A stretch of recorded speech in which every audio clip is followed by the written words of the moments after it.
Alright, peace, Ashlyn. You know what's cool? So I randomly picked the frequency, right, to play as background music, and it's like the frequency I randomly picked was like an abundance, prosperity frequency, you know. So I was like, damn, that's perfect for this energy. You feel what I'm saying? And so what I'm gonna be doing is I'm gonna be looking at like your second house ruler, and ultimately the energies involving that house, because your second house is the house that deals with money. You feel what I'm saying? Now the second house, the sixth house, and the 10th house, these are all wealth houses. You feel what I'm saying? The second house ultimately deals with your resources, so this is the money house. But then the sixth house deals with the labor and work you need to get into in order for you to make money. And then the 10th house deals with like your career and overall how you're seen, because it's also a house that deals with like your reputation, it deals with your status, but ultimately just how you're seen in this world, you know, like your credit, you feel me? Like, yeah, like for me, for instance, you know, like celestial alignments, that's very much 10th house energy. You feel what I'm saying? And like my 10th house is in Gemini, and my whole concept and idea of celestial alignments is like helping people align with their lower self, with their higher self. You feel what I'm saying? Like, and it's kind of like because in esoteric astrology, Gemini deals with mediumship between the higher and the lower self. You feel what I'm saying? But it's like for me, like just everything I do, my 10th house energy, it's very Gemini. But I'm kind of tripping up because I'm like, I shouldn't be talking about myself. I should be talking about your energy. All right. So first things first, right? You have your second house is your second house cusp sign is Aquarius. You feel what I'm saying? Although most of your second house is in the sign Pisces, but with your second house cusp sign being Aquarius, this makes Saturn your chart ruler. And so, you know, Saturn is your chart ruler, but you have Jupiter in the second house within the sign Pisces. Hey man, you gonna eat your spaghetti? Bro, I'm not gonna eat it because you already ate? Exactly, you feel me? Alright. But hey, isn't that obvious? It's that obvious, bro. But hey, let me know. Well, don't let me know because I'm recording some shit right now. But leave my strawberry shortcake on the side, and I'll come down and eat it. Alright. For sure. Anyways, interruptions. But yeah, you know, so you do have Jupiter in the second house in the sign Pisces, which is dope. Like really, really good. Because see, Jupiter is expansion, right? It's all about expansion, and whichever house it's in, it inclined towards expansion. You feel what I'm saying? But it's like. But it's interesting because like Saturn is a planet of restriction, you feel what I'm saying? And so Saturn's the planet of restriction, Jupiter's the planet of expansion. So we have these two polarities going on between like Saturn and Jupiter within your second house. So to begin, ultimately, with your second house, with your second house ruler being Saturn, we gotta go look at Saturn, you feel me? And you have Saturn in Taurus within the third house. So first and foremost, with Saturn being in Taurus within the third house, this is an indicator that like when it comes to the Taurian energy, and Taurus is all about finances, money, and everything like that. You know, there may be certain like restrictions and limitations, not only with money, but ultimately just resources and how you go about attaining those resources. And as you may know, Saturn is a planet that deals with time. So with that being said, it's of great importance to understand that your wealth and your money, like Jupiter being in the second house in Pisces, is an indicator that throughout your life you will see wealth. You feel what I'm saying? You will be abundantly financially successful. And so, but with Saturn being in Taurus within the third house, there is an indication of like needing to go through experiences that will then go on to help you attain mastery over money. You feel what I'm saying? Or just over resources. And so you also have Saturn in the first decan of you have Saturn in the first decan of Aquarius, and this is like the decan of determination, right? And I'm sure you know about like how the bull is a very persistent sign. Well, just Taurus is a very persistent and dedicated sign. So what that indicates is that when it comes, well, even with Saturn being here, it's an indication that you can't expect money to just materialize rapidly, but expect it more so to come as a result of time, but also as a result of you correctly applying your willpower through discipline. You feel what I'm saying? Because you also have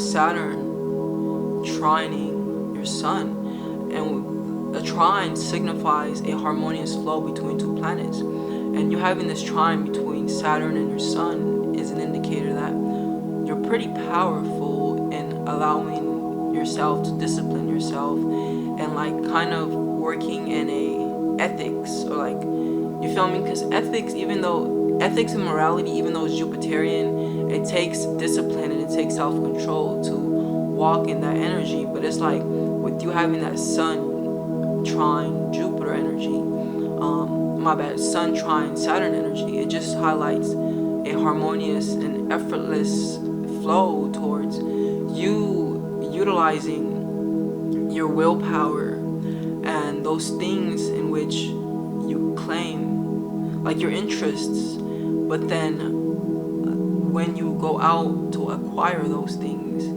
you understand the significance and value of like working in time, being disciplined, being structured, being persistent and consistent. So like with the sun trining Saturn, and Saturn being your second house ruler, there is an indication that there is a direct link between your resources and your money and your and like your identity and like the way that you apply your will, and how good it is that you direct your will towards energies of discipline, energies of temperance, energies of moderation, etc., etc. You know what I'm saying? And so this is very like,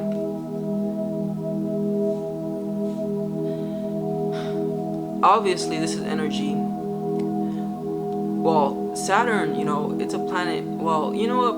Let me talk about Saturn in the third house real quick. So with you having Saturn in the third house, and with you having Saturn in Taurus, the sign of money, there is an indication of like you needing to learn to acquire money skills. You feel me? Like, because like the third house is a house, it's a Gemini house, and it's a house that deals with skills. You feel what I'm saying? And the acquisition of skills and the skills you have. You feel what I'm saying? And so with Taurus being in the third house, Taurus is also a sign that deals with people as well, and resources, you feel me? But people's resources. And so it's interesting because like with the 8th house energy where your sun is, this is like you, one way or another, being entangled and engaged with working with other people's resources. Hence like your job as an insurance individual. And I think just finding ways and channels in which, for me, I feel like with this energy right here, like one thing you could really prosper from is like investing and like forex trading, or even just trading in general, because Taurus is the sign of money, you feel me? And then like the third house is all about skills, and one money skill to have is to know how to invest money, but also to know how to like trade money, but ultimately just learning how to like multiply money and getting good with money. You feel what I'm saying? Like the third house is also a house of education, which indicates that Like, and then Saturn is a very practical sign, and it deals with systemization and structures. You feel what I'm saying? And to me, this indicates that like you have to sit down and create a plan of execution when it comes to money. But then you know how like with your seasonal job, like technically time is involved in the sense that like you work and you work for a season, but then like you have to wait for time, and then the next time again you work. You feel what I'm saying? Like I feel like that's very Saturnian energy. But at the same time, like Jupiter being in your second house would explain why you get paid big checks. You feel what I'm saying? Because Jupiter in the second house, it's like Saturn asks of you to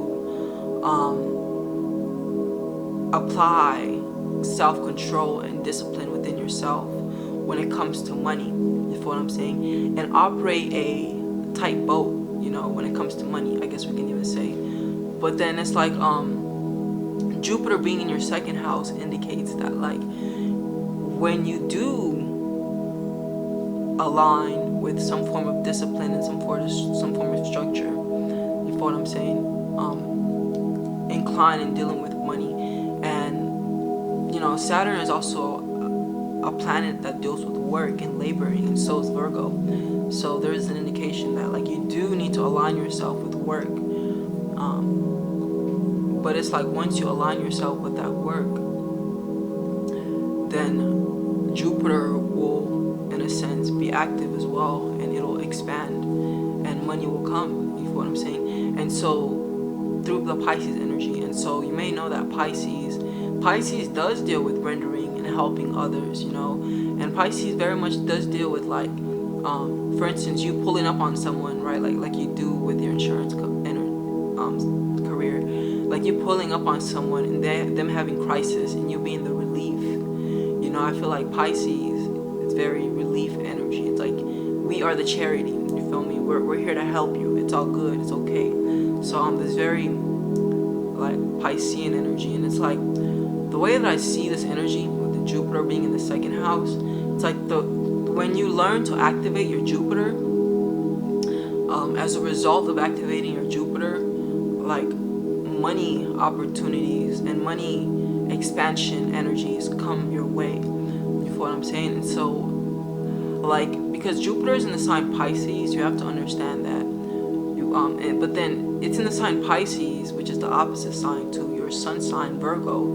So for you it may be of difficulty, because Pisces is ruled by Jupiter, but it's also ruled by Neptune, and Neptune is the planet that deals with money that comes with ease, money that just, in a sense, like magic money, in a sense, you know, like money that comes out of thin air, like, because yeah, that's just Neptune.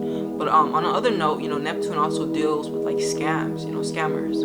I'm not saying that you should be a scammer, but that's just an example of, you know, money coming out of thin air, in a sense. But that's the more negative aspect of Neptune. But like Neptune deals with people out there who think they can just make money, like through maybe visualizing or meditating or something like that, and boom, money will come. But it's like that's just the Neptunian energy. And so what you actually do want to align with is tapping into that energy of using affirmations. You know, like that song on your that song that you was playing was cool. You know, that's a good example of affirmation and programming your unconscious, subconscious mind. You know, so it's like Pisces very much deals with the unconscious and subconscious mind as well.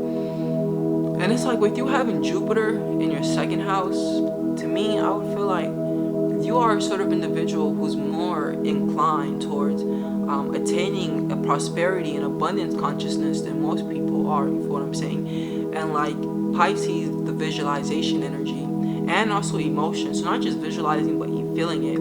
Like you getting into spaces where you are programming your subconscious mind. Like this would be of tremendous benefit to you. You feel what I'm saying? But then it's like when we talk about Jupiter, we're also talking about benefic forces. And so, like, you would also benefit from perceiving the universe as wanting to bless you financially, and always taking, like, just moving in life like that. You feel what I'm saying? Because it's like when it becomes normal, that's when you have it, and that's when it can start like helping you. But like when it's just like surface level and you're just doing it, you know what I'm saying, every now and then there's no power in it.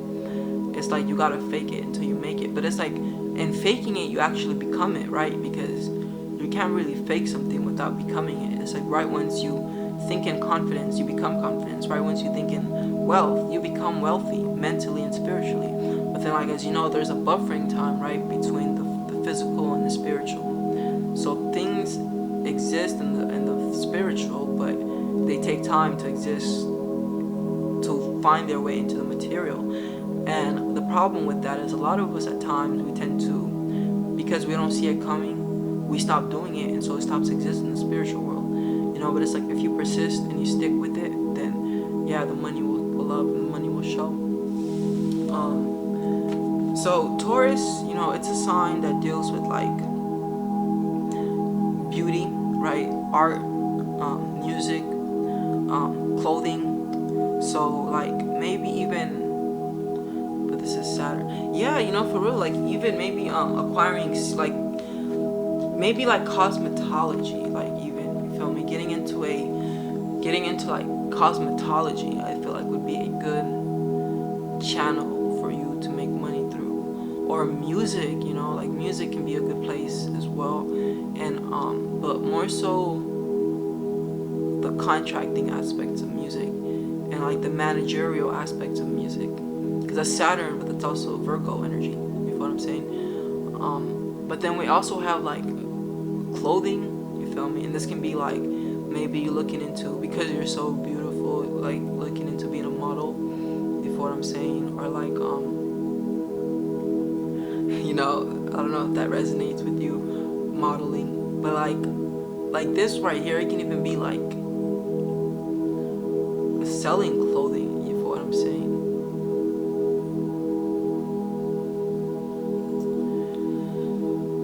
Yeah.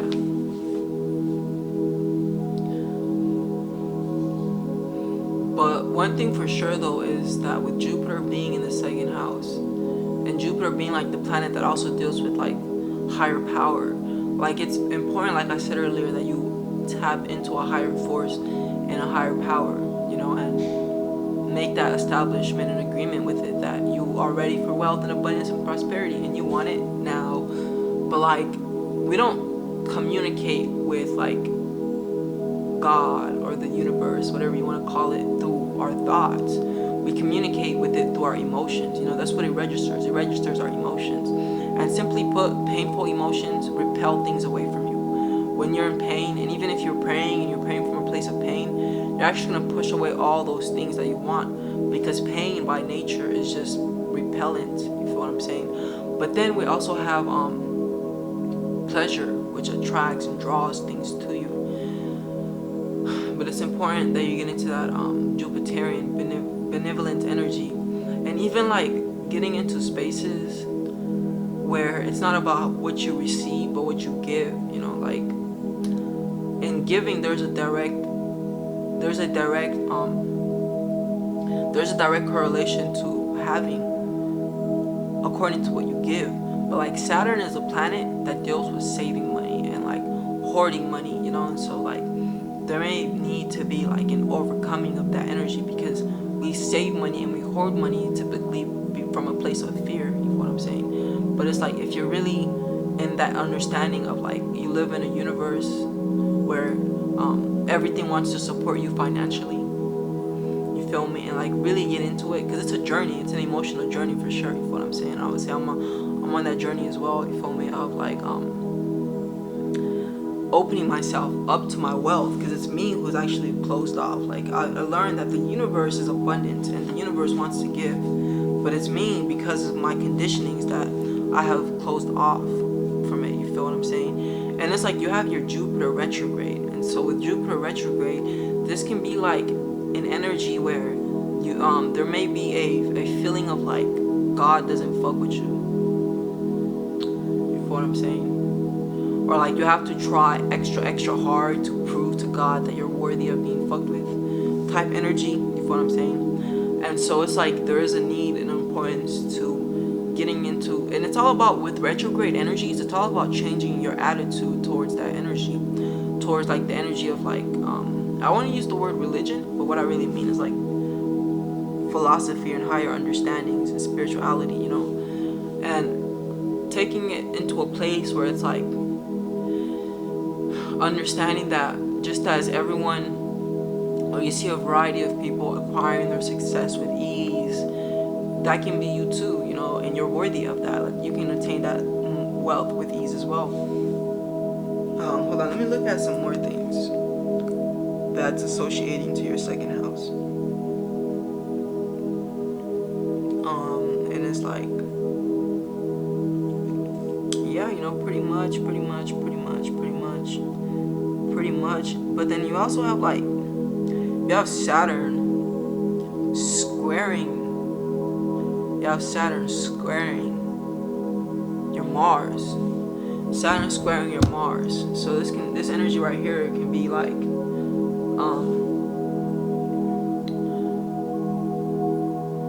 a need for you to learn how to like equate,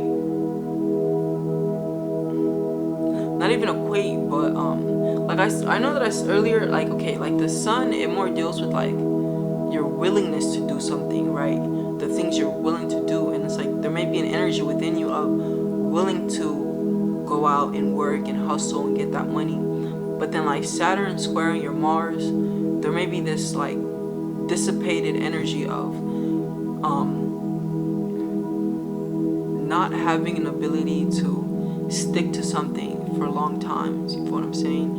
And kind of picking something up and putting it back down. Like not enduring through like the strife energy that comes with like failure, you feel me? The energy of failure that comes with success. Like before you can be successful, you need to go through failure. That type of energy, you know what I'm saying, with Saturn. With Saturn squaring Mars. But ultimately with Saturn squaring Mars, it's like there is a need to like get out of your comfort zone, you know what I'm saying? Yeah, get out of the comfort zone and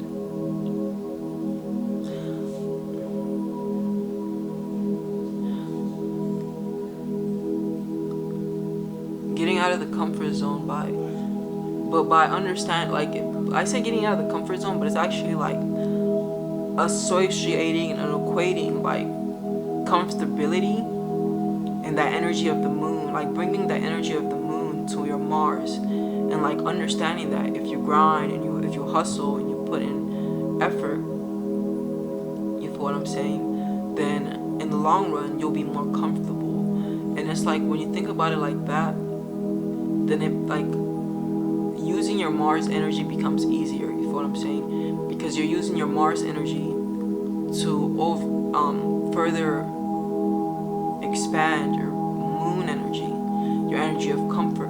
But like the moon also deals with like nurturing energies, like so taking care of others. So and if you recognize, like for ourselves, we may not go hard, but when another person is involved in the picture, like a family member or someone that can't take care of themselves, we go harder, you know what I'm saying? So that's what I mean by bringing that Mars energy, the energy of Mars, of like, oh, I can't do this today, I don't want to do this today, but then like maybe thinking like, but they need me. It's like the moment you think of like they need me, or you think but I really want to live in that mansion, you know what I'm saying, or whatever it is, like kind of equating strife with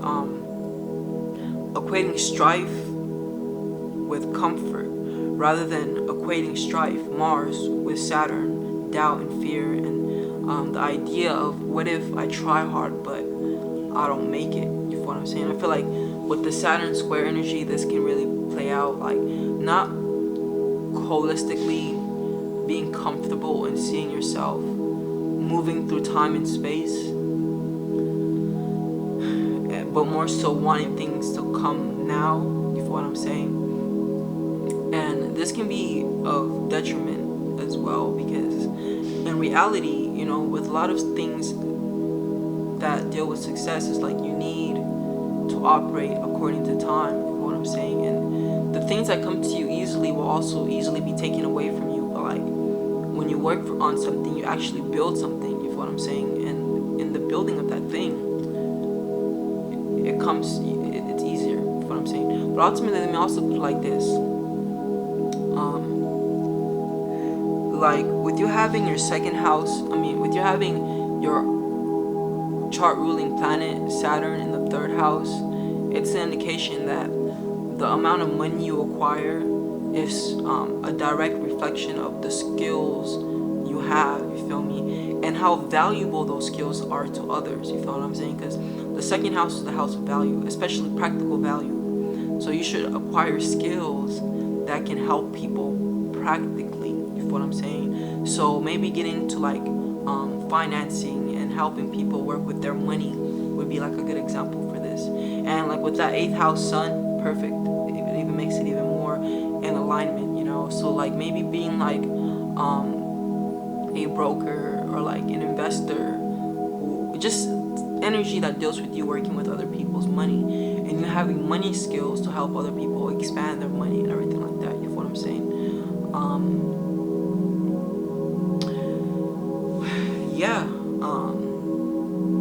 And I think I should also mention sales and communications, you know, because the third house also deals with sales and communications. So sales and communications can also be something for you to look into, but more so sales and communication that's dealing with a serious setting, you know, a more professional setting, you feel what I'm saying? And not so much like sales where it's all about making money, but maybe sales where it's like, where it's serious one way or another, you feel me? So selling insurance, like in a sense, is a good, like it depends on which dimension you're looking at it, because some people sell insurance just straight up to make money, but then other people sell insurance because it's essential and it's necessary, you feel what I'm saying? And it's important, like the circumstance and occasion. But yeah, that's just like your second house. We also have like your 6th house and your 10th house. But if you want me to look into that, I got you. I'll happily look into it. But what we should do is we should trade readings, you feel me? Now I did this reading for you, you should do a reading for me. But anyways, I hope that this was valuable. You know, you acquired some information from it one way or another. But without further ado, peace, and talk to you later. Bye.